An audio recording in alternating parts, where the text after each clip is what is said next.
All right, you usually see Danielle up here doing the announcements and doing the opening meditation, and today you get me because Reverend Jesse had a big, long class over the weekend, and we are going to give his voice a rest, which means Danielle gets to do the talk, sermon, uplifting message.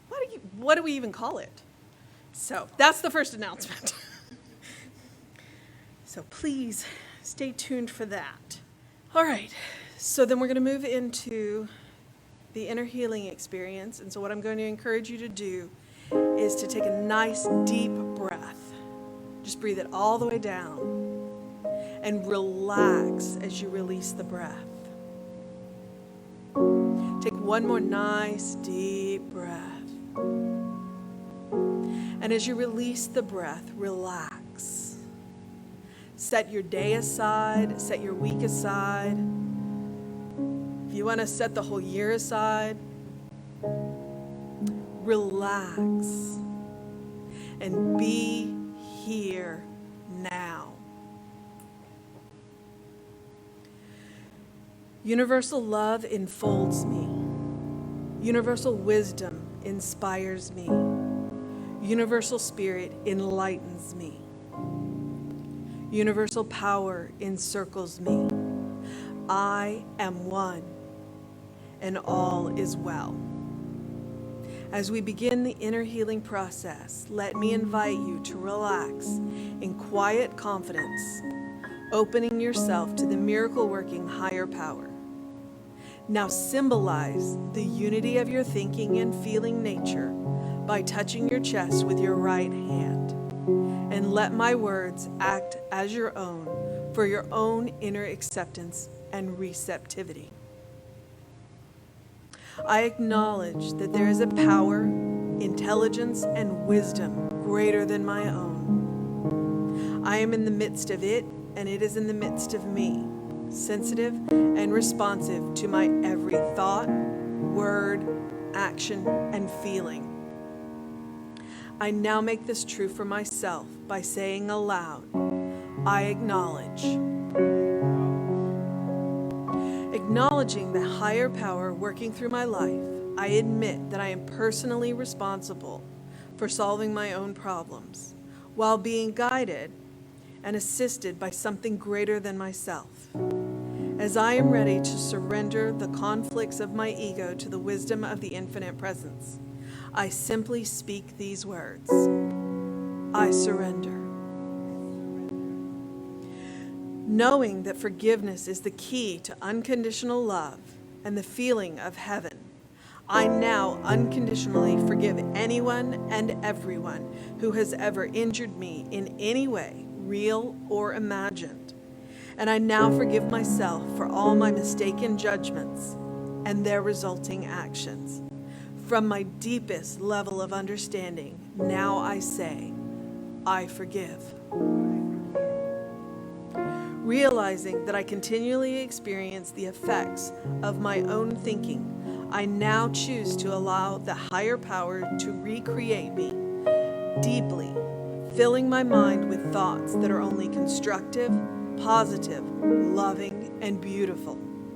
I call upon this divine inflow by stating aloud, I choose. I now center upon that one special idea that I am willing to accept as real for me in this coming week, visualizing the idea as already acted upon and brought to pass. In seeing my idea become a fact of my experience, I enjoy the happiness and peace of my thought fulfilled and gratefully speak these words. I accept. Knowing that I have an everlasting place in the midst of the power that sustains all creation, as well as the support of all those around me, I allow myself to relax in the peace of fulfillment and gratitude and say, I release. I release. Now, in my mind's eye, I envision the presence of someone near and dear to me. Friend, family member, mentor, someone who has touched my life in deep and loving ways. someone who's not physically present in the room with me this morning, and I turn to that image in mind and say, I am grateful for the good in your life.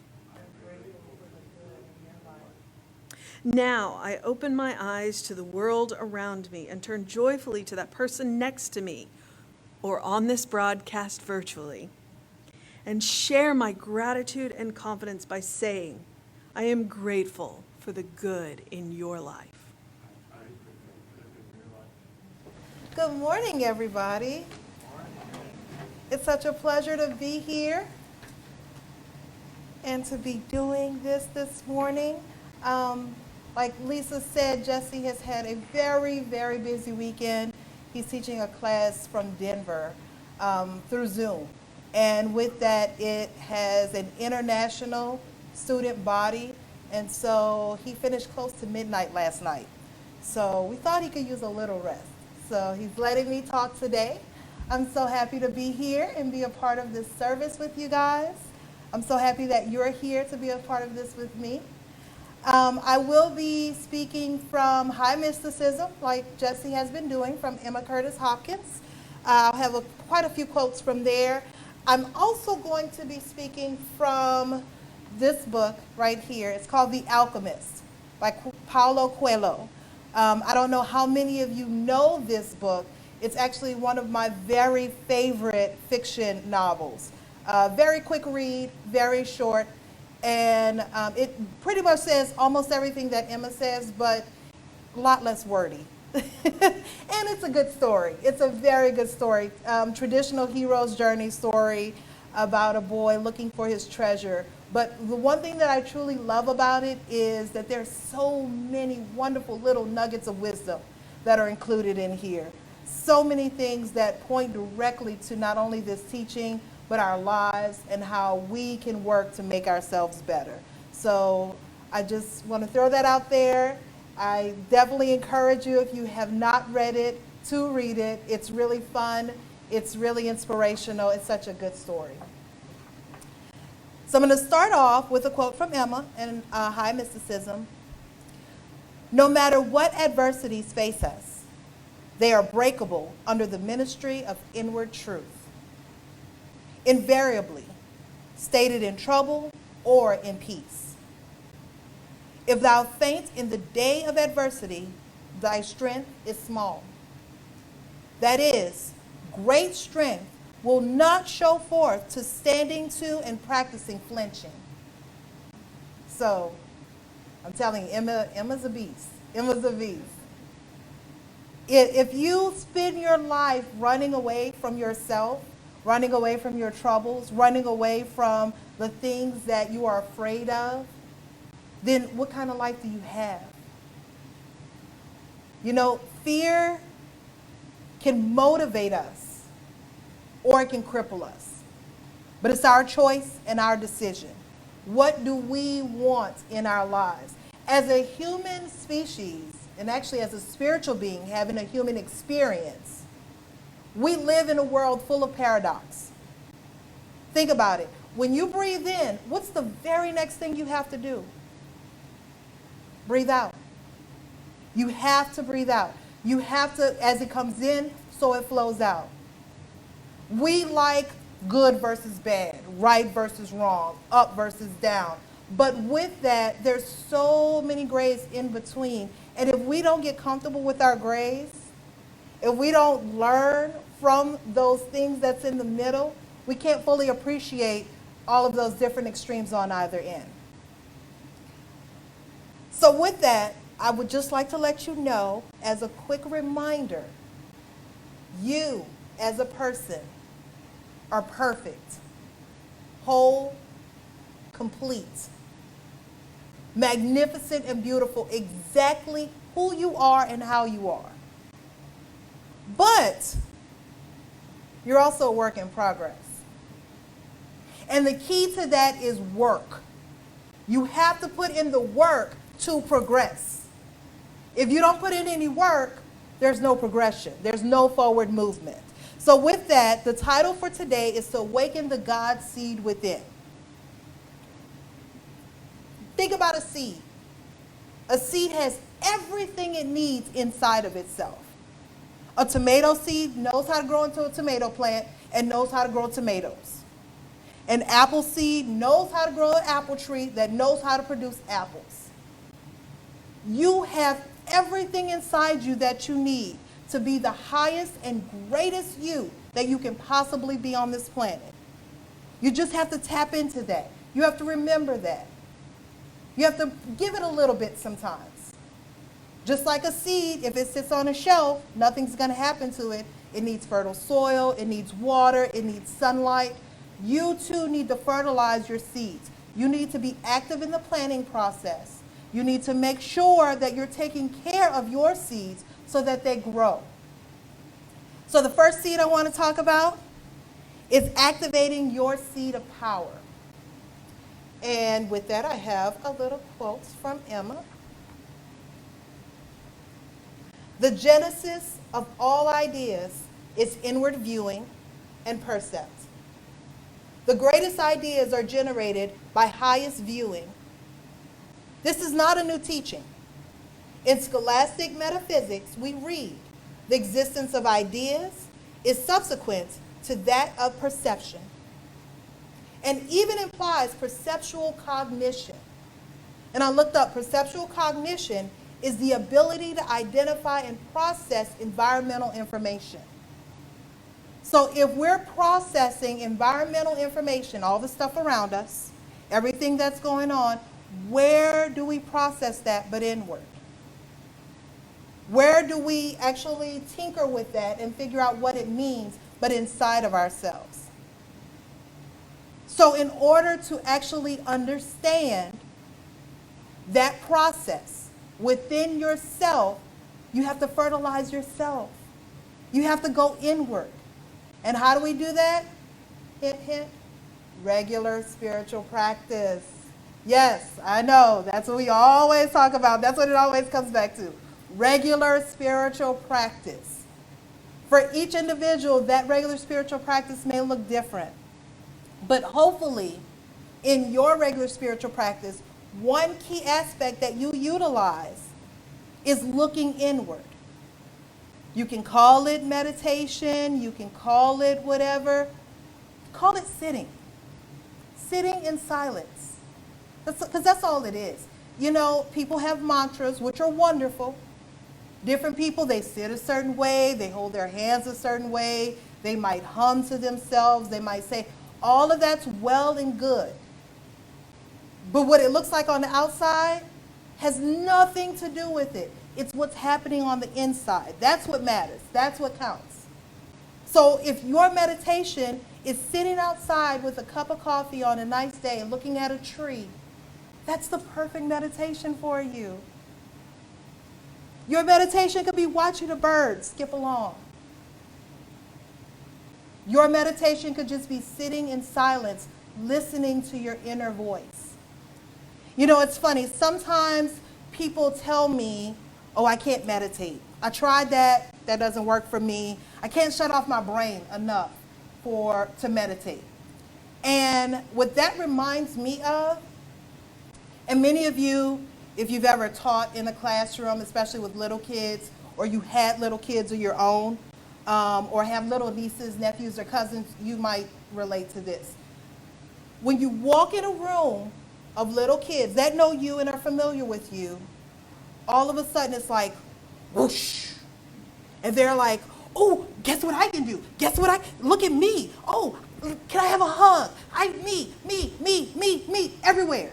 And it's like all at once. This is what your mind is doing. If you don't visit it often enough, and it doesn't know you, as soon as you do, that moment it's like, oh my goodness, you're paying attention? I have to tell you everything that's been going on. So it shouts to you, and it keeps going and going and going and going. But you know what? In the beginning, that's okay. That's okay. You're getting to know your friend again, yourself. So if it needs to tell you everything, if it needs to go over that list, whatever it needs to do, let it. Because eventually, just like a little kid, it's going to run itself out. and then it'll be open, and then it'll be available, and then you'll be intimate with yourself. And once you can capture that intimacy with yourself, that's where the magic happens.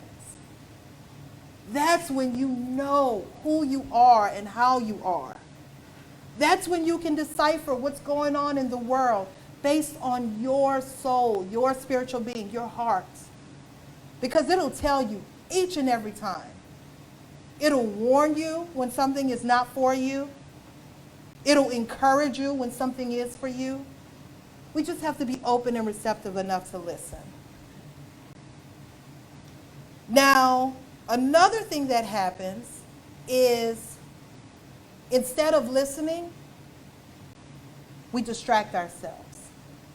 We live in a world full of distractions. You know, it's so much easier to just turn on the TV as opposed to watching that tree. It's more exciting. There's more stuff going on, more noises, booms, and everything. If the TV ever even went off in the first place. You know, how many of us sleep with the TV on? You know, so with that being said, turn it off sometimes. You know what's another really good one?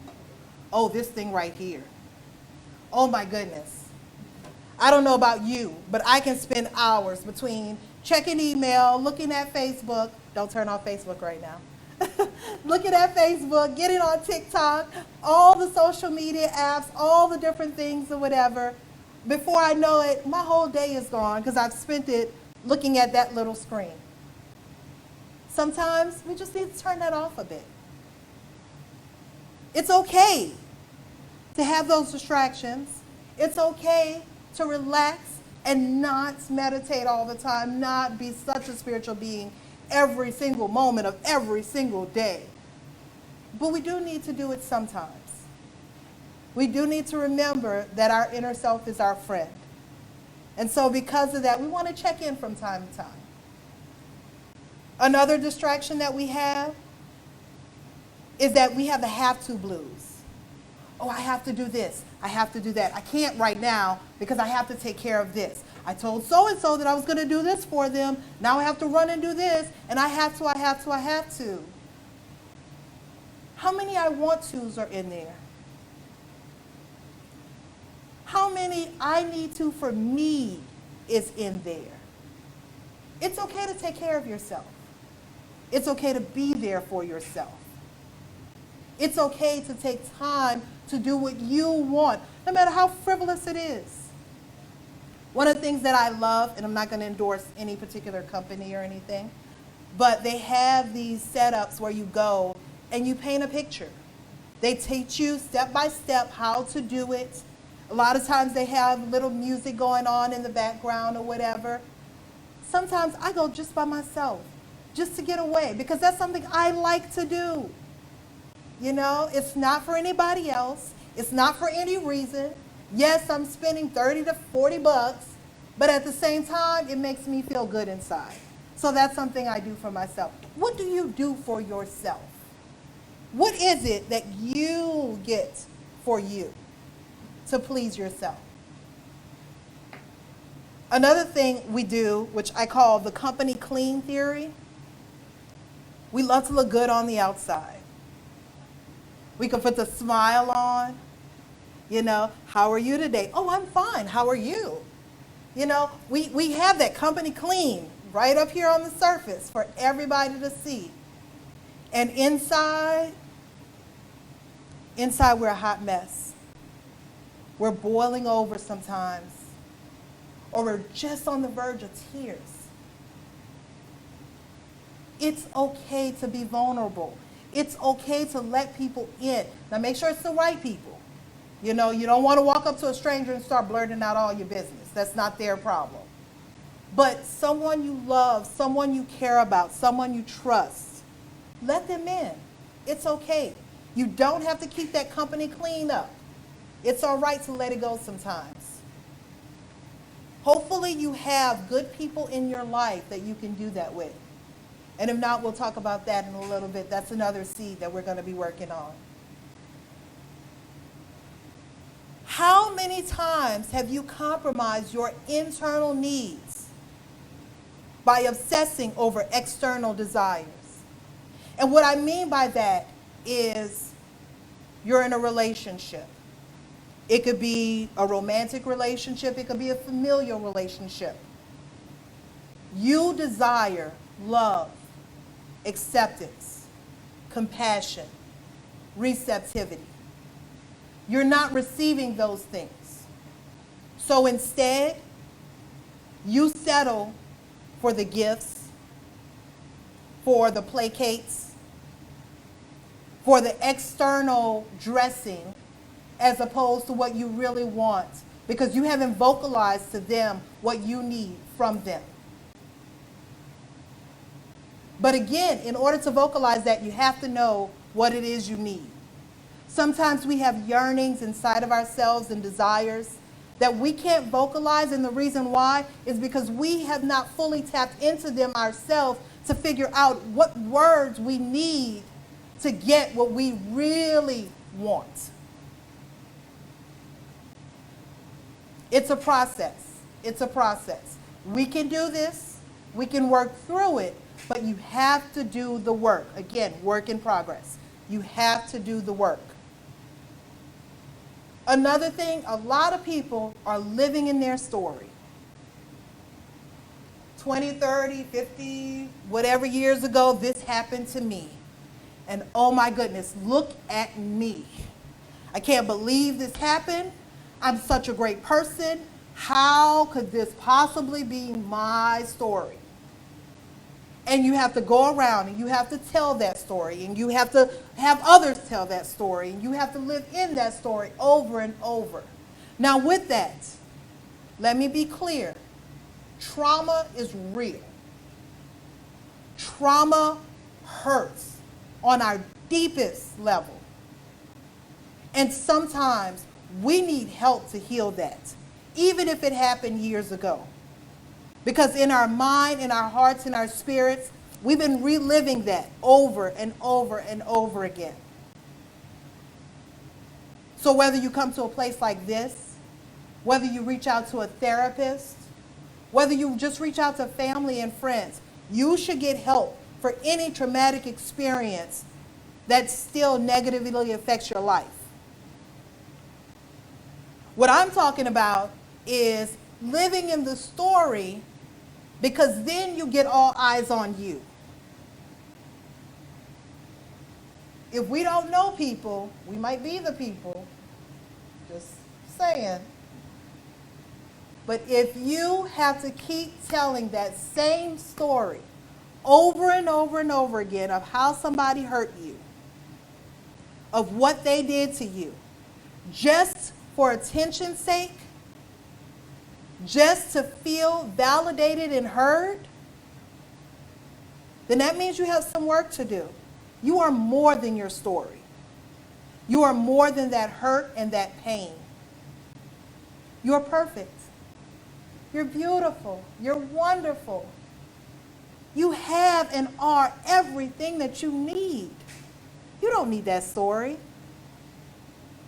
But we live in that story because, again, what each and every one of us desires more than anything else in the world is to be seen, to be heard, and to be validated as someone that deserves respect.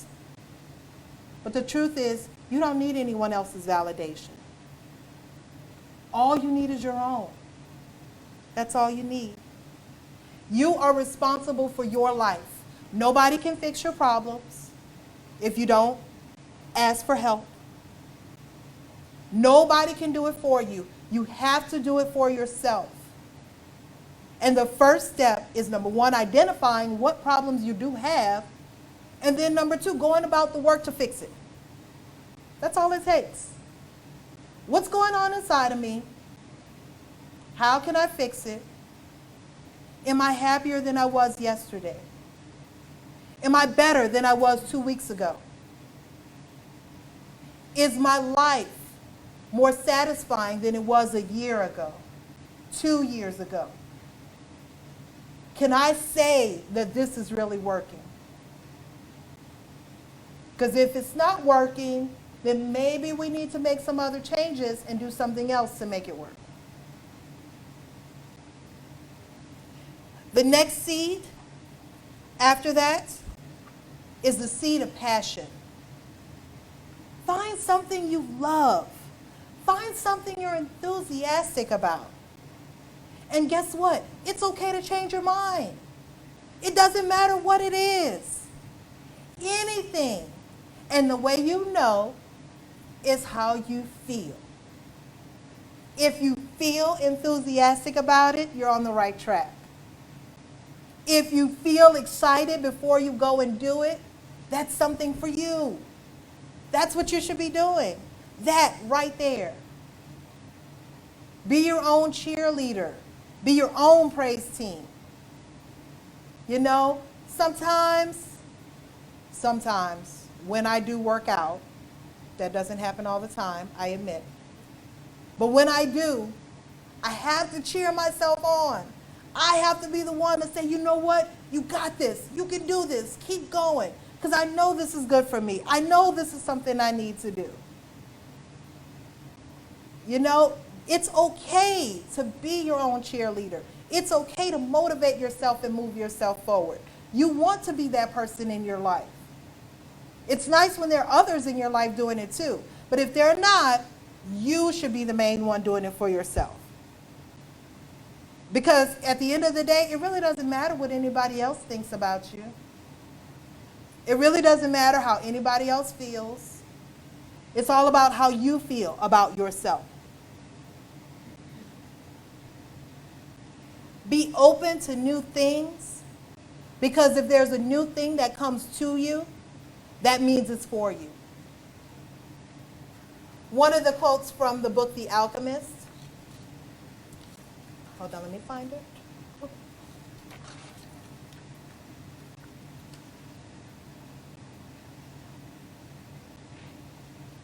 Oh, it's in here. Hold on.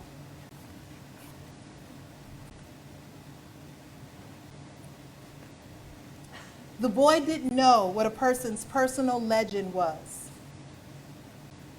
It's what you have always wanted to accomplish.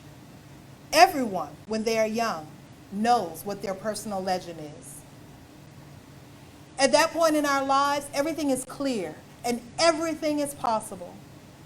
They are not afraid to dream and to yearn for everything they would like to see happen to them in their lives. But as time passes, a mysterious force begins to convince them that it will be impossible for them to realize their personal legend. None of what the old man was saying made much sense to the boy, but he knew that he wanted to know what the mysterious force was. The merchant's daughter would be very impressed when he told her about it. It's a force that appears to be negative, but actually shows you how to realize your personal legend. It prepares your spirit and your will, because there is one great truth on this planet. Whoever you are, or whatever it is that you do, when you really want something, it's because that desire originated in the soul of the universe. And it's your mission on this earth to find it. Even when all you want to do is travel or marry the merchant's daughter? Yes, even then. Even if you just want to search for your treasure. The soul of the world is nourished by people's happiness and also by unhappiness, envy, and jealousy. To realize one's personal legend is the person's only real obligation. All things are one. And when we want something, all of the universe conspires to helping us achieve it. The universe has your back. Let it have your back. It's okay. The universe wants you to be happy. The universe wants you to succeed. So let it. Just let it. It's all right. The next seed that we have is our seed of partnership. Find your tribe. This is from Emma. It is the nature of wine to refresh and revive. The grape has faced the sunshine that wakes reviving wines. It is the nature of man who faces the continents, that sunshine, as the sun in his strength to shed forth beautiful descriptions that only fit the ever-present Sun of righteousness, with healing in his wings. And he who is full to the brim of his being, with silent descriptions of the Lord of glory, now looking toward us, sheds healing perfume, curative breaths, reviving elixirs through his garments. Did not Paul's apron and handkerchief cure the sick? Did not Peter's shadow revive the faint? The Lord of life and health was their comrade. They kept high company. Not a new set of men and women came to them to show forth their unseen comradeship. But the same men and women came before them, clothed and in their right minds. You have the people in your life right now who are there for you. Number one, tap into them. Number two, open up your perception of them. Not everybody looks the way you want, thinks the way you want, talks the way you want. But that doesn't mean they don't love you. And that doesn't mean you can't love them. Now, not saying you have to like everybody. Like is a whole different thing. And there are some people that may not love you the right way. So that's okay. You can love them from a distance. And that's all right. That's all right. But make sure that you are putting out love. Look for the godling in everyone. Because it's there. It might be buried deep in there, but it's there. I promise you it's there. Because at the end of the day, people behave in a way just to try to meet their personal needs. So when they're doing something that looks like an attack on you, it's really a cry for help. When they're doing something that looks like they're hurting you or harming you, is it that they're solely desiring to harm you? Or is it desiring that they want something that they're not getting? So because of that, they're lashing out. Because hurt people hurt others. And my last seed that I want to talk about today for us to plant is the seed of purpose.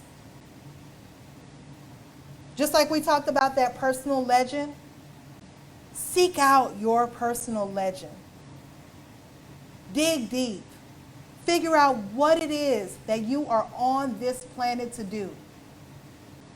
It could be something as simple as cooking a great meal, loving another human being, or it could be something as magnificent as changing an entire civilization. Whatever it is that's yours to do, actively seek it out, actively find it, actively work it. The only way you can possibly fail is if you stop trying. That's it. There's no other way to fail.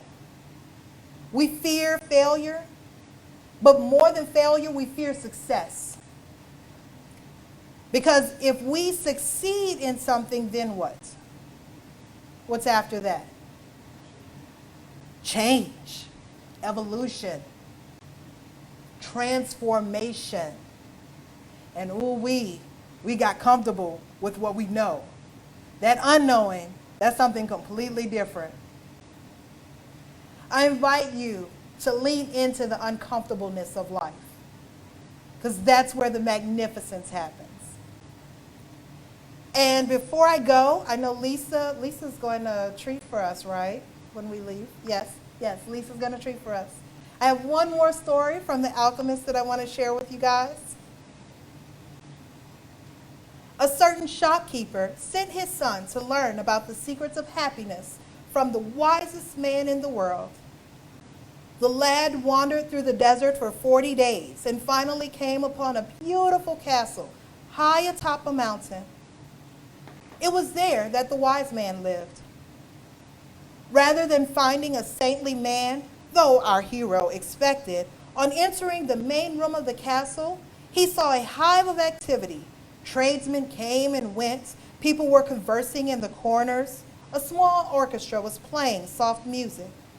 And there was a table covered with platters and the most delicious food in that part of the world. The wise man conversed with everyone, and the boy had to wait for 2 hours before it was his turn to be given the man's attention. The wise man listened attentively to the boy's explanation of why he had come, but told him that he was just too terribly busy and couldn't explain the secret of happiness. He suggested that the boy look around the palace and return in 2 hours. Meanwhile, I want to ask you to do something for me, said the wise man, handing the boy a spoon that held 2 drops of oil. As you wander around carrying this spoon with you, do not allow the oil to spill. The boy began climbing and descending the many stairways of the palace, keeping his eyes fixed on the spoon. After 2 hours, he returned to the room where the wise man was. Well, the wise man asked, did you see the Persian tapestries that are hanging in my dining room?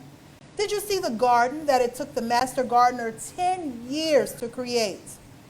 Did you notice the beautiful parchments in my library?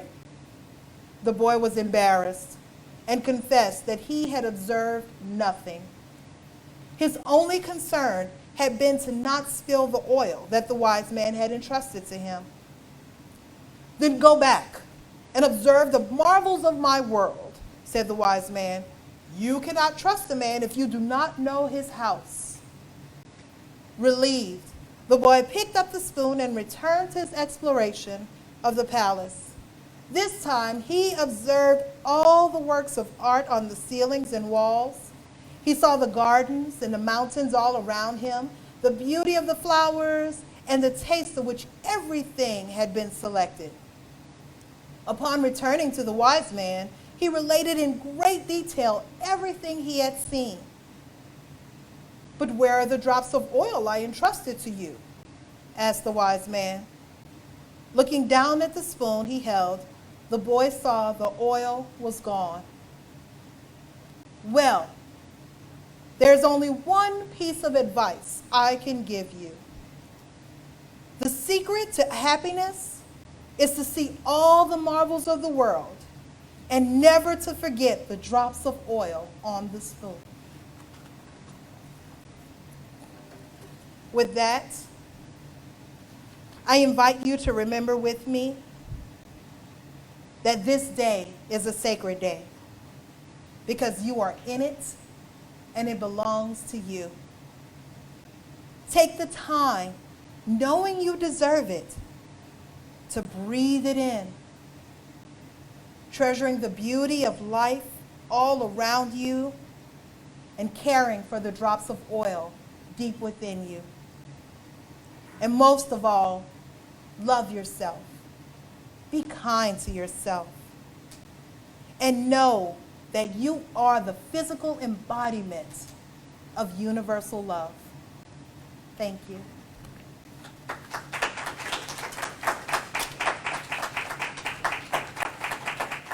As the ushers make their way to the back, I want to thank each and one of you for being here, for being a part of this, for listening to me chat on. I hope that you got something out of it. And I ask you now to join me in saying, divine love, through me, blesses and multiplies all the good I am and have, all the good I give and receive. I am prosperous now, and so it is. All right. It's always a privilege when Jesse trusts one of us to get up here and take care of a Sunday. And I'd say that Dainill took care of a Sunday. So,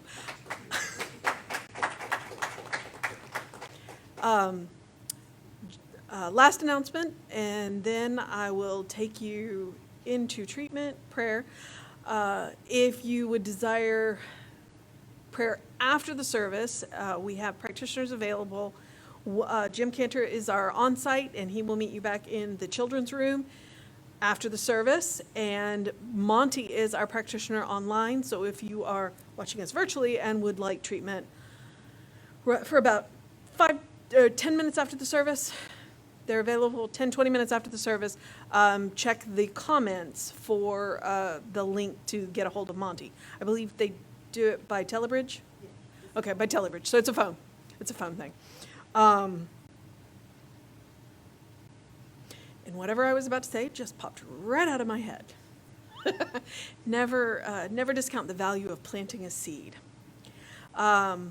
There is one thing that I will leave you with, because she talked about planting seeds. And I'm not much of a gardener. I'm actually really thrilled that I've managed to keep these ivies alive for as long as I have. They seem to be mostly idiot-proof. They warn me when they need to be watered by wilting, and then I water them and they come back. But when you're planting flowers or plants or anything, and they're not growing the way that they should, they're not flourishing, let's say, we don't blame the plant, all right? We don't blame the plant. What we do is we look at the environment. Do they need water? Do they need food? Do they need rest? Because that's about, we're headed into that season, the rest season. Do they need rest? Do they need more light? Do they need less light? We look at the environment. And so I would offer the same advice to you. If you do not feel like you are flourishing the way that you think you should be, one, as a dear practitioner told me years ago, don't shit on yourself. Don't blame your seed. Don't blame yourself. Look at your environment. What in your environment is not supporting you? And what in your environment is supporting you? Do more of that, and let what's not supporting you go. And then you will bloom. All right. So I'm knowing that there is one life, one power, one presence, one love. I'm a part of that love. It flows in me, through me, as me. And it flows, as it flows through me out into the world, amazing things happen. And so I know that this life that is living all of us is living you now.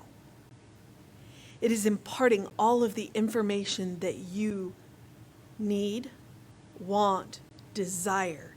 It is planting seeds. Seeds that will grow into amazing things. And it's not just one seed. We all have a multitude of seeds. We have a multitude of things that we bring into this world, because that's what we're here for. We are here to be expressions of spirit. We are here to be love. We are here to give love. We are here to be loved. And so I know for each and every one of you that your seeds are planted in fertile soil, and that they are getting exactly the amount of light. They are getting exactly the amount of knowledge to bloom into the most beautiful version of you. Be the best version of you, but be the version of you that you like the most. Because that's who I know you to be, and that is who God knows you to be, and that is who Spirit created you to be. The best version of yourself, the most loved version, the most loving version. And so as we walk through this afternoon, I'm knowing peace, I'm knowing comfort, I'm knowing joy, I'm knowing celebration. And I'm knowing that we are holding each other in this light. And I relax. into the gratitude of knowing this teaching, of knowing this place, of knowing these people, of having these partners to walk through life with.